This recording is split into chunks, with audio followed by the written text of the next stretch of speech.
je vois plutôt ça comme un moment historique entre des frères adversaires qui comprennent que la nation constitue leur support commun, sans lequel personne ne saurait être resté debout. L'un a amorcé la demande, à savoir le président Martin Fayulu, l'autre a dit oui. Je voudrais ici attirer l'attention plus sur les fonds que de se consacrer ou de consacrer son temps à analyser la forme. Le plus important, c'est pourquoi ce que certains qualifieraient de deux frères ennemis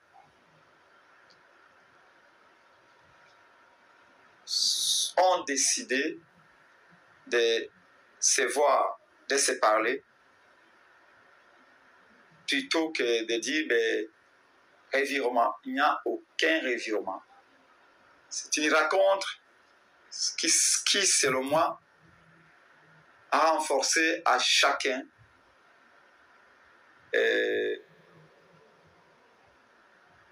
des convictions quant à le rôle que l'on doit jouer quand la nation est en danger. C'est la nation qui les a poussés à se rencontrer. C'est au nom de la nation, c'est pour la nation et avec la nation qu'ils ont pu faire cette rencontre-là que je qualifie de moment historique.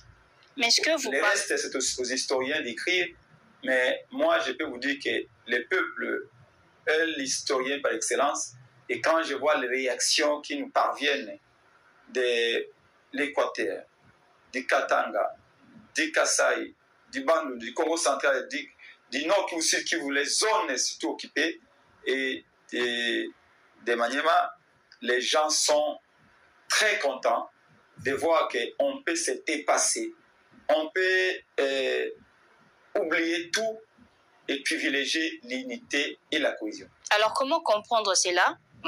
Dans un passé récent, Martin Fayulu a posé sa signature aux côtés de Joseph Kabila, Moïse Katumbi. Comment vous expliquez cela? Et aujourd'hui, vous dites qu'il a rencontré son frère. Il n'y a rien à expliquer. On explique ce qui est difficile à comprendre.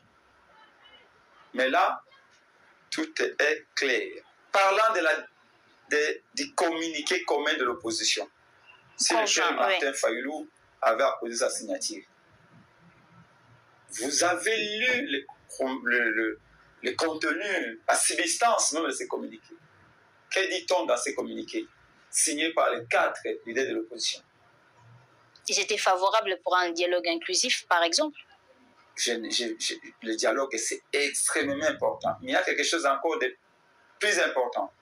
Ils ont demandé, ou d'aussi important, ils ont demandé dans ces communiqués que toutes les armées étrangères quittent notre pays, y compris l'armée rwandaise qui occupe notre territoire. C'est bon ou c'est mauvais?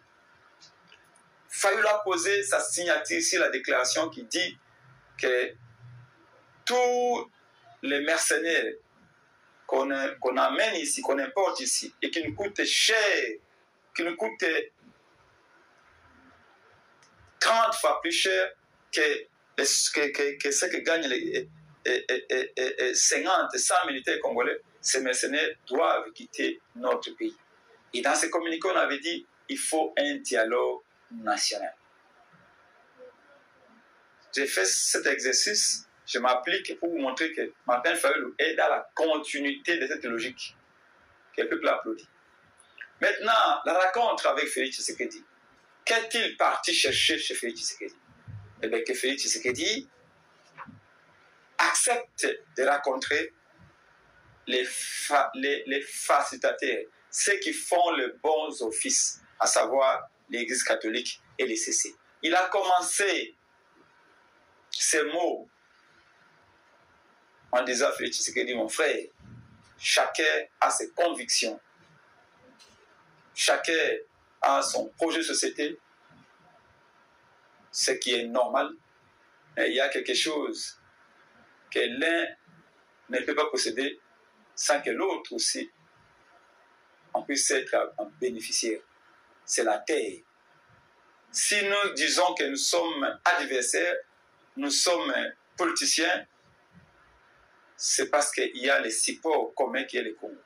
Mais s'il s'en va, si on arrive dans le cas du Sud-Soudan, si on arrive dans la configuration de Corée du Nord et Corée du Sud, on ne parlerait plus. Donc vous pensez avec l'initiative de l'ECC SENCO, tout ira bien. D'appeler, de recevoir les catholiques. Et il a demandé à Félix Tshisekedi que le dialogue est la voie royale. Vous avez des rivalités. Recevoir l'ECC SENCO, ce serait pour quelle finalité? Mais pour dialoguer. Pour dialoguer. Parce que nous voulons l'unité. Parce que nous voulons la cohésion. Comment parvenir à l'unité sans dialogue? Comment parvenir à la cohésion sans dialogue? Ce n'est pas en appelant les gens, ce n'est pas en faisant à gauche et à droite, ce n'est pas en disant aux gens gouvernement international. Non, c'est un dialogue. Le reste après. Alors, on vous a vu un peu avec un visage serré. Pouvez-vous nous décrire l'ambiance qu'il y avait lors de cette rencontre entre Félix Tshisekedi et Martin Fayulu? Est-ce que l'ambiance était cordiale, tendue ou protocolaire? L'ambiance était cordiale. N'oublie pas que ce sont des cadres, des super leaders politiques qui ont eu à travailler, qui ont eu à lutter pour la démocratie, qui ont eu à avoir bravé la paix sous le régime Kabila pour défendre des idées. Et ce qu'il est parti de dire, c'est que ne trahissez pas les idées qu'on a défendues. C'est ce qu'il a dit exactement, le chef de l'État? En gros, c'était quoi exactement les sujets auxquels ils ont tablé? C'est pourquoi je vous dis. Donc l'ambiance était extrêmement bonne. Mais vous polémiquez si mon... Qu'est-ce que vous avez dit déjà? Est-ce que j'étais à l'aise? Est-ce que mon visage était fermé? Mais madame, je ne suis pas présentatrice du bulletin météo à la TNC ou dans une chaîne française. C'est une présentatrice météo qui peut sourire à tout moment. Je suis politique. Je ne suis pas allié de Félix Tshisekedi. Je combats ces politiques que je ne partage pas. Et je continuerai à combattre ces idées tant qu'elles ne changeront pas. Et là, je vais chez un adversaire politique, vous voulez quoi? Que je puisse souiller comme une présentatrice de météo? Non. Alors, c'était une attitude correcte d'un homme d'État qui va rencontrer un autre homme d'État. Hormis l'aspect que vous avez évoqué tout à l'heure, disant que Martin Fayulu a dit à Félix Tshisekedi de recevoir les CC de la Senko. Oui. Quels autres sujets ils ont abordés? Et ça, il a dit, j'ai compté plus de 8 fois. Vous devez recevoir. Recevez. N'ayez pas peur. Recevez ces prix-là. Et qu'est-ce que Félix Tshisekedi a dit ou a répondu? Il a dit qu'il a écouté et qu'il comprenait très bien notre démarche et qu'il allait donner la suite rapidement. En tout cas, si je dois m'exercer dans les body language, dans les langages du corps, je peux dire qu'il a accepté. En tout cas, c'est mon interprétation. Parce qu'on lui a démontré qu'il n'y a rien à craindre. Ces gens-là, à l'époque de Kabila, nous ont facilité la tâche. Aujourd'hui, ils vont faciliter la tâche. Au-delà de ce qu'ils font, vous ne verrez jamais un prêtre qui vient demander quoi que ce soit. Les missions sont une mission désintéressée. Nous ne disons pas que les prêtres sont parfaits. Même nous, de temps en temps, on arrive à les reprocher des choses. Comme quoi, par exemple, sur leur démarche? Ils peuvent dire un mot que nous ne trouvons pas à sa place. Par exemple, quand ils ont dit que Issa Jassim, je l'ai dit et je l'ai dit encore aujourd'hui, j'étais contre les communiqués de la Senpo quand ils ont dit que les Israéliens sont traqués et tués ici. C'est faux et archi faux. Jusqu'aujourd'hui, je me demande d'où est-ce qu'ils ont tiré ça. Jamais. Jamais. Jamais j'habite avec les Swahiliphones à la cité. Jamais je n'ai vu un cas où on dit que parce que tu parles le Swahili, on te traque à Kinshasa. Ça, c'est extrêmement dangereux. C'est un venin extrêmement toxique. Et on l'a condamné. Donc, nous ne disons pas, et Peng ne dit pas, mon partenaire du Congo ne dit pas, la Monka ne dit pas que les prêtres sont parfaits. Mais au moins, ces gens-là nous connaissent l'histoire. Ils ont les soucis que le pays revienne un. et de faire en sorte que le pays reste indivisible. Et leur souci est plus pondérant que celui du président de la République. Mais vous savez pourquoi on est parti aussi voir ce qu'il dit? C'est parce que c'est un Congolais. C'est un patriote comme nous, c'est un Congolais. Je ne vais pas venir. J'ai combattu Félix Tshisekedi, je continue à le combattre. Parce que je ne partage pas d'idées, parce qu'il a mis le pays dans une situation difficile. Mais... Même après vous avoir reçu. Mais qu'est-ce que ça change? Qu'est-ce que ça a changé à moi qui me reçoit ou qui ne me reçoit pas? Je suis Pépégué, Molobé d'un peuple, défendeur de Lumumba, qui Tshisekedi va partir, Demi Peng va les remplacer. Donc je n'ai aucun problème avec lui. Mais Tshisekedi, c'est un Congolais, des sangs comme nous. Je l'ai toujours dit.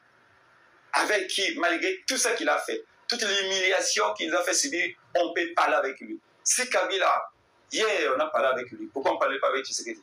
Si vous me posez la question, qu'on a signé un communiqué avec Kabila, là où il y a eu un point de convergence, là où on a vu que l'intérêt de la nation était défendu, pourquoi Félix Tshisekedi, avec qui on a combattu pendant plus de 30 ans, on ne parlait pas avec lui? Mais est-ce que les deux personnalités ont eu un tête-à-tête privé? Évidemment. Mais la réunion, c'était entre les deux. C'était pas... Félix Tshisekedi n'avait pas une réunion avec Ipengi. C'est la réunion entre les deux leaders. Il avait dit que je vais voir mon frère. Il n'avait pas dit dans son communiqué qu'Ipengi devait voir son frère. Les jours où je souhaiterais voir mon grand frère Félix Tshisekedi, peut-être que je l'inviterai chez moi. Peut-être qu'il m'invitera chez lui. Peut-être que je dirai à la télé. Mais là, c'est une rencontre entre les deux grands leaders politiques. Et la rencontre s'est extrêmement bien déroulée. Le respect était total et absolu. Et sur le plan de la forme et sur le plan du fond. Parce que nous devons nous apprendre d'abord à nous respecter. Tout a été fait. Et maintenant, moi, ce qui m'intéresse, ce n'est pas la forme, c'est le fond. C'est-à-dire que nous entendons qu'ils reçoivent les catholiques. Nous entendons qu'ils facilitent à tous à ce qu'on aille vite au dialogue et que notre Goma, notre Bukavu, tous nos territoires soient libérés. Que vous, Madame Cléopâtre, soyez libre d'aller à Goma demain et rentrer quand vous voulez, d'aller séjourner ou d'y habiter parce que c'est la terre de Lumumba. Mais pourquoi il y a eu cette célébrité autour de la formalisation de cette rencontre? Quelle était l'urgence? Il y a eu quoi? Cette célébrité autour de la formalisation de cette rencontre. Mais vous savez quoi? Les malais des Congolais, c'est quand même un tilapia pense qu'il peut rivaliser avec une baleine. Martin Fayulu, c'est l'homme politique congolais de l'opposition le plus populaire. Quand il dit qu'il va voir son frère, les autres le voyaient la nuit. Bembaka, il est allé voir Félix Tshisekedi. Il n'avait pas communiqué au peuple. Et tous ceux qui partaient voir Félix Tshisekedi, ils partaient en catimini. Mais est-ce qu'il est allé se réconcilier avec Tshisekedi? Tout dépend de ce que vous appelez par réconcilier. Qu'est-ce que vous entendez par réconcilier? C'est réconcilier. Ça fait 4 ans que Martin Fayulu dit « j'ai pardonné ». Et pas que Félix. J'ai pardonné, y compris Joseph Kabila. Même Nanga a déjà eu notre pardon. Parce que le pardon est une force qui libère. Donc vous pardonnez facilement, c'est ça? J'ai vu des gens, des personnalités importantes qui ont dit si Fayulu a la force d'aller encore voir Tshisekedi, c'est que Fayulu a encore la force de diriger ce pays. Et Fayulu dirigera le pays. C'était un éminent pasteur, un homme d'État, un homme politique qui me dit ça. Dit, il faut le faire. Il faut le faire. Après toutes les humiliations subies. Alors, après une victoire dérobée. Et que Fayulu aille. Et où? donc là où il était censé être pour diriger ce Congo. La vérité des choses, on a oublié. On a oublié carrément. Et il a avancé son frère. Et ils ont parlé comme les frères des sangs. On a tourné carrément la page. C'est sa félicité. Et je pense que vous, journalistes, au-delà de tous les polémiques que vous faites, vous saurez souligner cela. Parce que c'est aussi votre émission. Donc on a tourné la page de la vérité des urnes, carrément. Parce qu'il a pardonné, vous avez dit. Vous savez, mon père m'a appris qu'on ne tourne une page qu'après l'avoir lu. Et pour votre cas, c'est? Les dialogues que nous voulons, c'est aussi pour lire cette page et la tourner définitivement. Donc, parmi les questions, il y aurait aussi cet aspect de choses? Non. J'ai dit, si nous sommes dans cette crise, il y a également, ça sent un peu tout ce qui s'est passé en 2018 et en 2023. Ça, personne ne peut le nier. Et donc, nous allons au dialogue pour nous dire des vérités.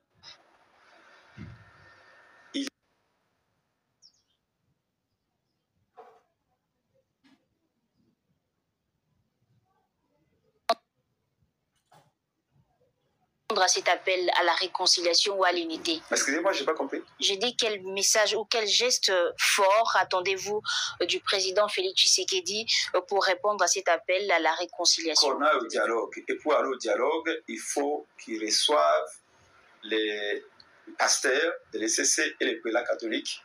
Parce que lui-même, Félix Tshisekedi partage, il y a un point de convergence avec lui. C'est qu'il pense qu'il faut l'unité. Félix a insisté sur l'unité et la cohésion. Et puis y parvenir, la voie obligée, c'est le dialogue. Et pour y arriver, il faudrait forcément recevoir d'abord la Senko et les CC. Mais ce sont eux qui ont mis les cadres pour nous recevoir. Or, lui, quand on a entendu la Senko dire que sans son aval, sans son autorisation, on ne peut pas avancer. C'est-à-dire qu'il apparaît aux yeux de tous les Congolais que c'est lui qui bloque. Et ce n'est pas une bonne posture pour lui. Quelqu'un pense que si nous sommes en guerre, si la guerre continue, c'est parce que lui ne veut pas les dialogues. Alors, mais nous, on a suivi, j'ai lu dans ses mots, cette volonté-là d'avancer, d'enlever les dialogues. On a dit, tant mieux. Et c'est que nous espérons en tout cas que dès la semaine prochaine, qu'ils reçoivent les alors, à l'inverse, quels engagements... Les armes arrêtent de dire que nous continuons parce qu'il n'y a pas de dialogue. Je disais, à l'inverse, quels engagements le camp Fayulu est-il prêt à prendre pour œuvrer dans le sens de la réconciliation ou de l'unité nationale? Nous n'avons pas d'engagement à prendre envers M. Félix Tshisekedi. Qu'est-ce que vous attendez? Le seul engagement est dans la Constitution. Ça, c'est... Nous sommes Congo, nous sommes Congolais, et donc nous avons un engagement de par la Constitution. Et deuxièmement, comme les frères des sangs, comme des Congolais, moralement et sociologiquement, nous respectons, nous pouvons nous voir, il n'y a aucun problème. Il y a même qui se fait qu'il est. J'ai vu Louara dire que voilà, Fayulu a vu Félix Lamy. Pourquoi Fayulu verrait Félix Lamy? Pourquoi? Les vendredis, même on regardait samedi, on regardait le match de Paris Saint-Germain. Fayulu n'a pas à voir les gens la nuit. Tout ce que Fayulu a toujours fait, il le fait la nuit et plutôt la journée par écrit. En 2019, proposition de sortie de crise. Il a fait la journée, il a laissé à la SEMCO, laissé à l'Union africaine. Il est revenu encore ici en 2024. Proposition, la journée. Maintenant, là, il va faire proposition à l'annonçant à vous les médias, au peuple, la journée. Tout ce qu'il fallait le faire, est-ce que pour obtenir le dialogue, il fallait nécessairement cette rencontre entre Félix Tshisekedi et Martin Fayulu? Pour obtenir le dialogue, il fallait qu'on se comprenne. Et pour se comprendre, ce n'est pas à travers les médias. Ça se regarde droit dans les yeux. Qu'est-ce que Fayulu cache au public? Rien. Vous êtes sûr? Rien du tout. Est-ce qu'il va se compromettre? Qu'est-ce que vous entendez par se compromettre? Il ne cherche pas un poste? Mais, et nous avons dit qu'on n'a jamais évoqué la question des partages de postes. Vous savez... Et si cette question arrivait, comment réagissez-vous? Vous-même, Madame Cléopâtre, Pascal Ligodi, les Stani, les autres, qui sont le Sakuno, Jamaïca Samba, vous tous là, Thierry Kamoun, des autres, qui connaissaient Fayulu. Vous savez que s'il y en a des, c'est qui vous pouvez compter, et intellectuellement, et moralement, c'est Fayulu dedans. Bon, je comprends que vous avez besoin de polémiquer parce que nous sommes à l'ère de TikTok et de Facebook et autres, mais quand même, reconnaissez la valeur des gens quand ils sont encore vivants. C'est quand même bon. Pas de reconnaissance à titre posthume. Vous voyez Fayulu quitter chez lui avec Epeng et tous la délégation de la Mouka pour parler des postes chez Félix Tshisekedi. Ça ne vous intéresse pas. Et ce n'est pas à l'ordre du jour, comme vous l'avez dit. Et même si ça arrivait... Dans tout ce qu'on a dit. Et même si ça arrivait... Aucun point par rapport au poste. Même si ça arrivait, vous réagirez de quelle manière? Vous rejetterez? Ces questions-là ne peuvent pas être abordées dans ce type de discussion. On est parti pour, je dirais, faire un plaidoyer en faveur de l'Église catholique et c'est parce que nous pensons que ce qu'ils font, c'est un travail de qualité, un travail énorme pour toute la nation. Plus nous allons traîner dans cette crise, grave sera la situation.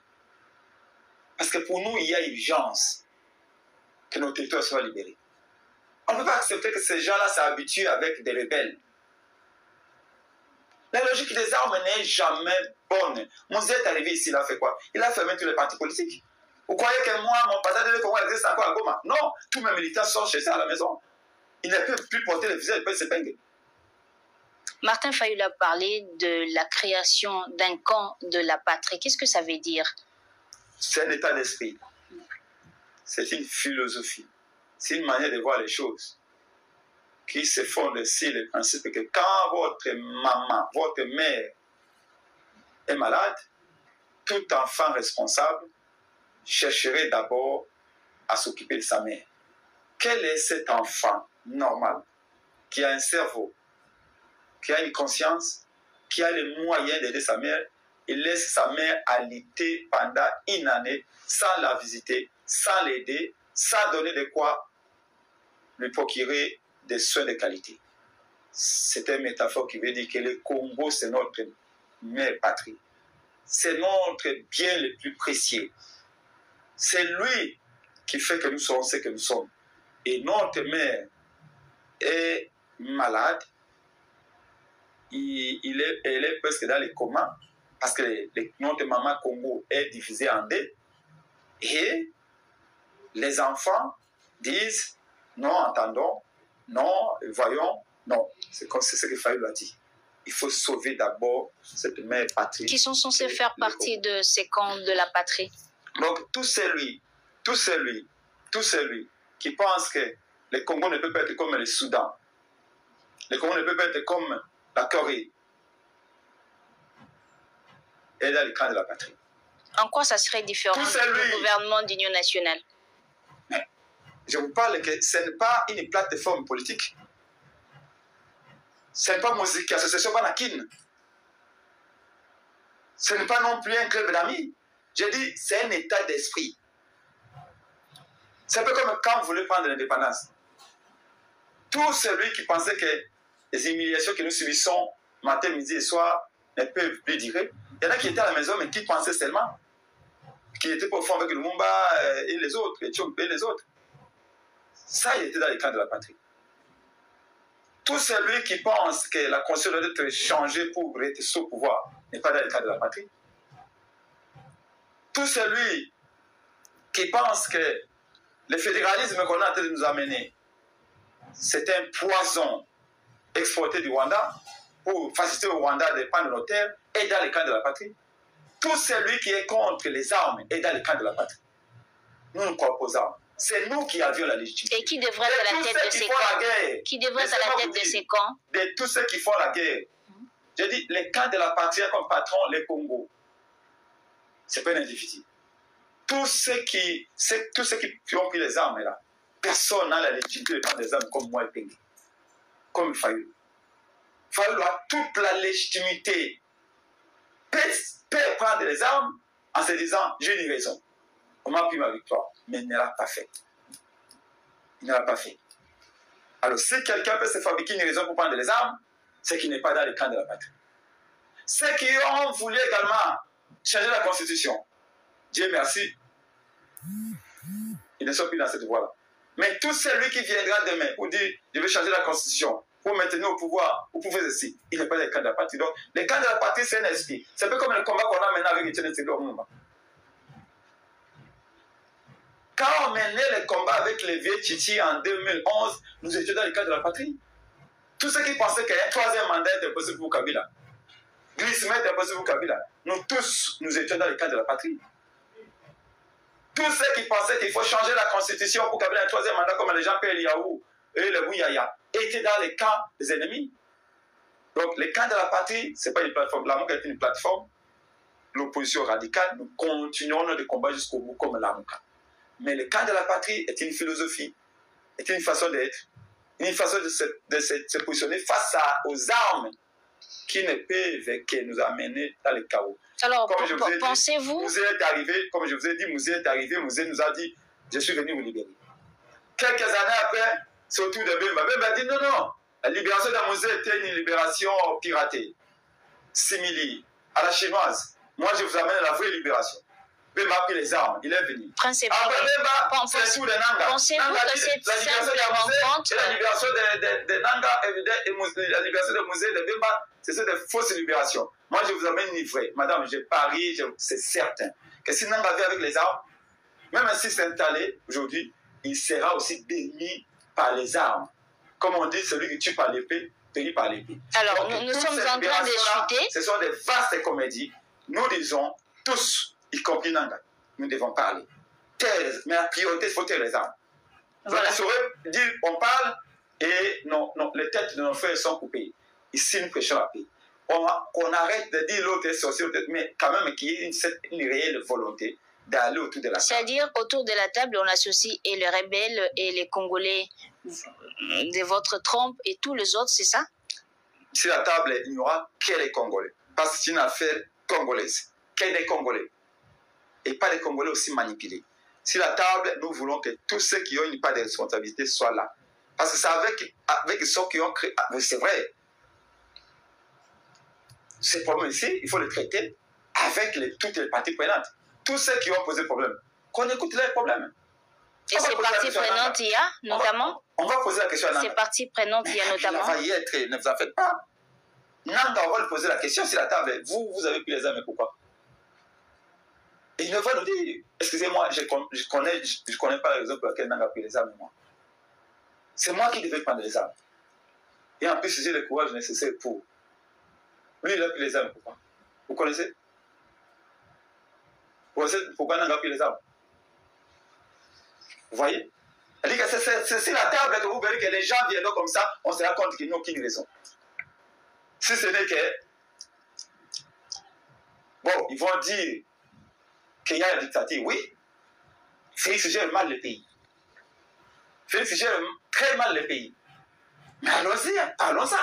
Nous aussi, on a une chose à vous dire. Mais voilà. Si vous gérez mal le pays. Voilà. Pensez-vous que cette simple rencontre qui a eu hier jeudi entre Félix Tshisekedi et Martin Fayulu pourrait être parmi des solutions qui pourraient notamment mettre fin ou stopper la guerre?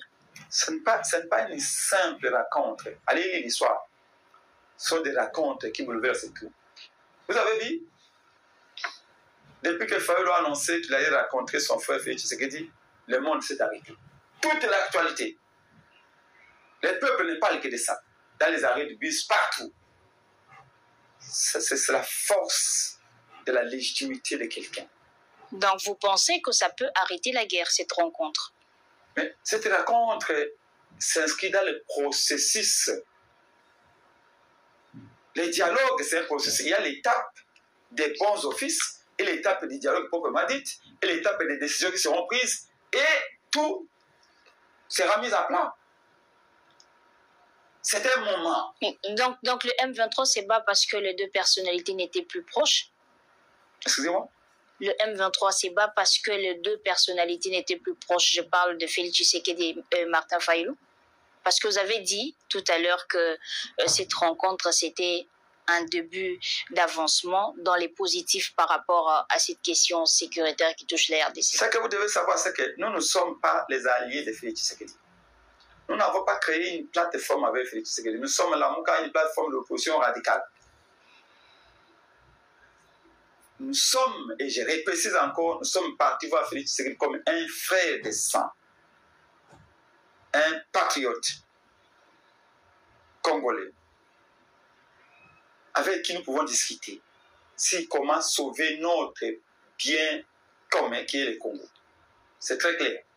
Vous êtes parti parce que vous reconnaissez en lui cette légitimité d'être président de la République. On n'est pas parti pour parler de la légitimité. On n'est pas parti pour parler de la légalité. On est parti pour voir un citoyen congolais, un compatriote, pour dire, est-ce que vous voyez comme nous, dans quelle situation est le pays? vous avez la responsabilité de laisser un Congo unitaire et indivisible. Mais parce que nous sommes dans cette situation, nous pouvons contribuer. Vous pouvez contribuer. Mais les autres aussi peuvent contribuer. Et pour que chacun apporte sa contribution. Voilà. Facilitons la tâche pour conserver tout autour. Martin Fayulu a mené une campagne pour la cohésion nationale, l'unité des Congolais, mais il s'engage seul à rencontrer Félix Tshisekedi, ce qui frustre davantage d'autres camps. Quelle chance désormais au dialogue inclusif tant souhaité? Président Martin Fayulu est allé faire un plaidoyer en faveur du dialogue. C'est-à-dire que c'est dans la continuité de ce qu'on a demandé avec les 4. Dialoguons pour sortir de la crise. Et nous devons aussi rassurer Félix Tshisekedi qu'il n'y a rien à craindre. C'est le pays qui sera sauvé. Il n'y a aucune contradiction. C'est ceux qui envoient les communicants pour critiquer Fayulu, c'est le visage de Fayulu qui n'aime pas. Comme on dit à Lingala, Ato Boyimbo Loko Dimamba Munai. Fayulu est parti faire un plaidoyer. Parce qu'il a conscience qu'il y a urgence. Il a l'impression qu'il y a un statu quo qui semble être accepté dans un cas comme dans l'autre. On peut tout lui reprocher. Il faut avoir eu l'humilité d'aller voir Félix Tshisekedi vous dire, voyez le pays que vous voyez là, demain il peut devenir comme le Soudan, divisé en 2. C'est le premier pas déjà.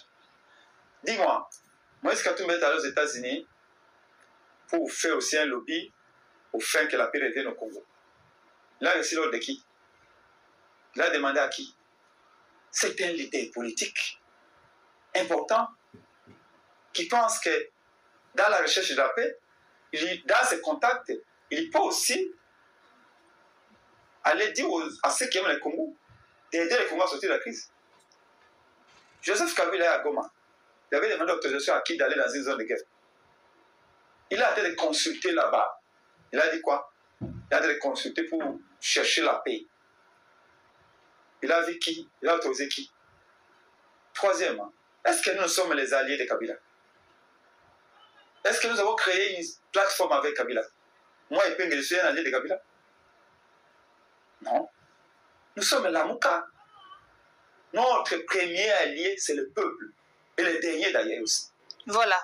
Donc, qu'il n'y ait pas de confusion de genre, ce que Fayulu a fait, ce n'est pas en contradiction, mais Fayulu est allé plaider. Comme vous pouvez dire, Fachi, mais moi je suis journaliste, mais vous savez, quand je fais faire mes reportages, vraiment les Congolais meurent de faim. Il faut faire quelque chose. Est-ce que tu as fait ça, tu as trahi ta rédaction? Tu es Congolais, ça va être journaliste. Peut-être que vous l'oubliez souvent. Voilà, nous sommes pratiquement arrivés à la fin. Un petit mot pour clôturer. Juste vous remercier et dire aux Congolais, nous avons vu Félix Tshisekedi. Nous sommes politiques. Si nous avons pris l'engagement de vous défendre, c'est en prenant des décisions. On a pris une décision et on vous l'a informé.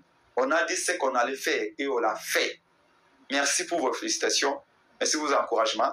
Je sais que même Jésus-Christ n'avait pas fait l'unanimité. Alors, on ne s'entend pas à faire l'unanimité. Mais le plus important, c'est que la cause du Congo puisse être entendue et que le Congo soit sauvé. L'unité, la cohésion nationale, l'unité et la cohésion nationale ne peuvent venir que quand les Congolais se parlent. Et les Congolais doivent se parler. Et il y a un cadre de ces parles catholiques qui se sait. Il y en a qui suspectent, il y en a qui acceptent.